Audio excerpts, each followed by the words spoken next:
Bueno, es sorprendente, pero hay algo que me atrajo mucho la atención, que tú dijiste, ellos no esperaban enfrentarse con esa tormenta. Recuerda que ellos estaban terminando de ver un acontecimiento muy sobrenatural. Más de 5,000 hombres comieron, sin contar las mujeres y los niños. Habían experimentado horas antes el poder de Dios de una forma sorprendente, sobrenatural. Unos pocos panes, unos 2 pececillos, de pronto en la mano de Jesús son multiplicados. El poder de Dios multiplica esa harina y multiplica esos peces. Lo sorprendente, cuántas veces uno ha predicado de eso, es que no solo multiplica los panes, sino que los multiplica cocinados. Y multiplica los peces cocinados y sazonados. Milagro sobrenatural. O sea, no es que nada más multiplicó los panes, es que los panes siguen teniendo el mismo sazón. Y los peces el mismo sazón. Peces cocinados y sazonados. Ahora bien, cuando ellos terminan de ver ese acontecimiento tan sorprendente, si soy yo termino excited. No sé cómo se dice, lo dije bien. Sí, alegre. Contento, excited. Bueno, yo termino sorprendentemente contento porque acabo de ver un milagro que sobrepasa todo lo que he visto durante años con Jesús. Sin embargo, tal vez en la mente de ellos estaba, lo próximo que vamos a ver otro milagro. Lo próximo que vamos a experimentar es más gloria de la que acabamos de ver. Sin embargo, lo próximo que experimentan después de ver el poder de Dios es una tormenta. Es un proceso para el cual ellos no se prepararon. Y muchas veces nosotros vivimos temporadas buenas, temporadas de intervenciones divinas, temporadas donde el poder de Dios nos hace ver la existencia del Dios Todopoderoso. Pero nunca nos imaginamos que viene otra temporada difícil, donde nuestra fe será probada y donde de una forma vamos a ver el poder de Dios, pero no como lo esperaban, no con los panes y los peces. Ellos fueron sorprendidos. Y esa es una de las cosas que la gente nunca se prepara para los problemas. La gente nunca se prepara para las tormentas ni para los procesos. Dice la Biblia que el mar se había levantado y había levantado una gran tempestad. Ellos jamás imaginaron que iban a enfrentar una tormenta tan dura como muchas personas, especialmente en este momento. El mundo jamás pensó que iba a enfrentar una pandemia, un coronavirus. La gente jamás pensó que iba a perder el empleo. Nadie se preparó para durar 3 meses la iglesia cerrada. Nadie se preparó para esta tormenta. Pero lo sorprendente es que Dios, aunque muchas veces se reserva el decirte la tormenta o el decirte el proceso que va a venir, Él siempre se va a asegurar de sacarte en victoria de en medio de tu tormenta. Y es sorprendente ver que a pesar de que ellos no se prepararon para ese acontecimiento, pero Jesús jamás le dejó solo. Jesús llegó en el tiempo correcto. Y fíjate lo que dice acá. Dice, entrando en la barca, iban cruzando el mar hacia Capernaum. Estaba ya oscuro y Jesús no había venido a ellos. Y se levantó la tempestad en el mar. Pero mira lo que dice, cuando habían remado como 25 o 30 estadios, vieron a Jesús que andaba sobre el mar. Jesús no llegó en los primeros 10 estadios remando, ni en los primeros 15. Muchas veces nosotros, llegó a los 30. Muchas veces nosotros, démosle un cambio, digámosle a las 30 millas o a los 30 kilómetros. 30 kilómetros remando. Jesús no aparece a los 10 kilómetros, ni a los 8, ni a los 12. Muchas veces cuando uno está en desesperación, uno quiere que Jesús aparezca en los 10 primeros kilómetros de remar. Pero Jesús decide venir a los 30 kilómetros. Y uno en los 10, en los 15, en los 20, uno tiende a pensar, bueno, me dejó solo, se olvidó de mí. Pero Jesús va a llegar exactamente a los 30 kilómetros.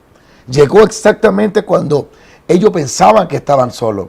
Dice, y Jesús no venía. Eso me marca mucho porque dice, estaba ya oscuro y Jesús no había venido a ellos.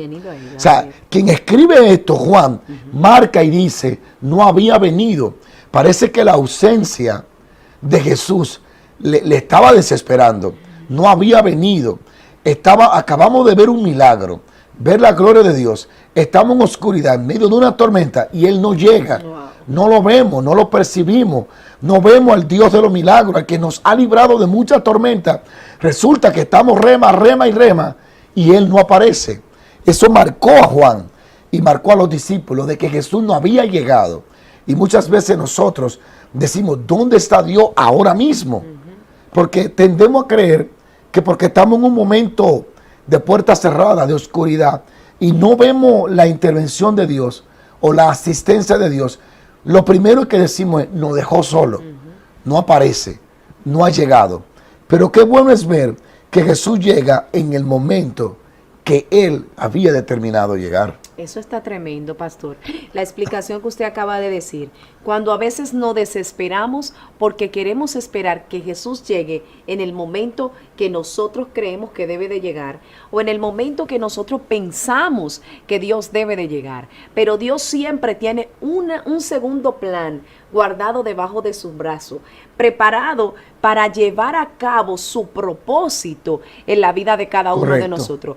Jesús no estaba en la barca, Jesús no estaba allí, pero ya Dios tenía preparado un plan para cubrirlos a ellos. Pero sobre todo los indujo diciéndole claramente, no teman, yo soy.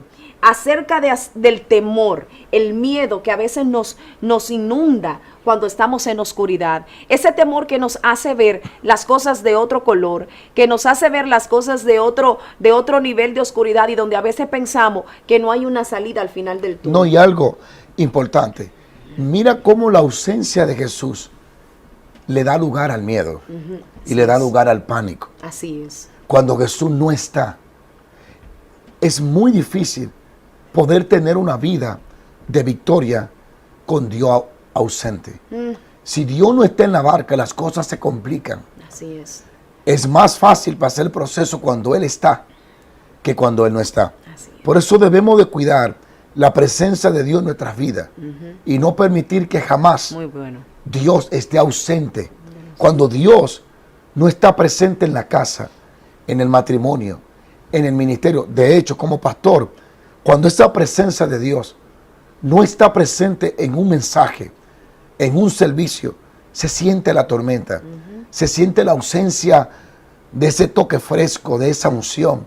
Fíjate que la ausencia de Dios provoca un pánico horrible y un miedo. Así es. Pero cuando Jesús llega a la barca, cómo todo comienza a cambiar, cómo el panorama se torna diferente.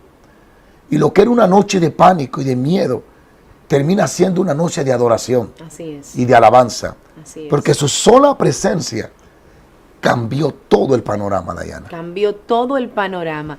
Y me encanta eso, su sola presencia.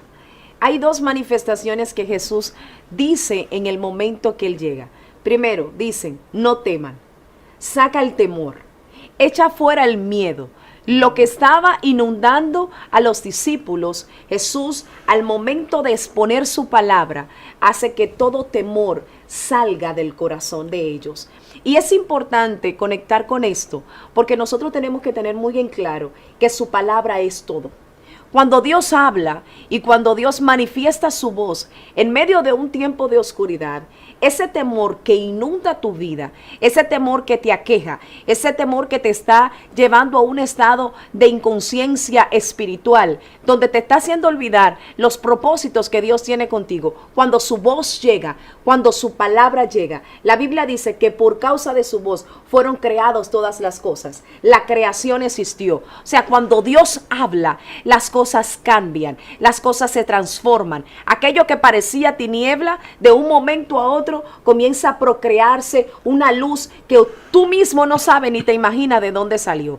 Cuando la palabra de Dios llega, las cosas cambian. La Biblia dice en el libro de Efesios, en el libro de Juan 14 del 26 al 27, mas el Consolador, el Espíritu Santo, a quien el Padre enviará en mi nombre, Él os enseñará todas las cosas y os recordará lo que yo os he dicho. La paz os dejo, mi paz os doy. Yo no la doy como el mundo la da. No se turbe vuestro corazón, ni tenga miedo. Su palabra nos da una luz al final del túnel. Su palabra nos trae la iluminación que nosotros realmente necesitamos y esa conexión que nosotros necesitamos para poder salir de ese momento de oscuridad. Sí, Jesús, cuando manifiesta su palabra, trae paz y trae alegría al corazón. Y hay algo muy importante. Fíjate que solo cuando Él llega todo cambia. Así es. No solo su palabra, sino su presencia. Así es. Es como una casa oscura y tú llegas con una luz. La luz forza a las tinieblas a disiparse. Así es. No es negociable, no cabe. Cuando Jesús llega, su presencia forza la presencia de las tinieblas y el miedo y lo hace salir.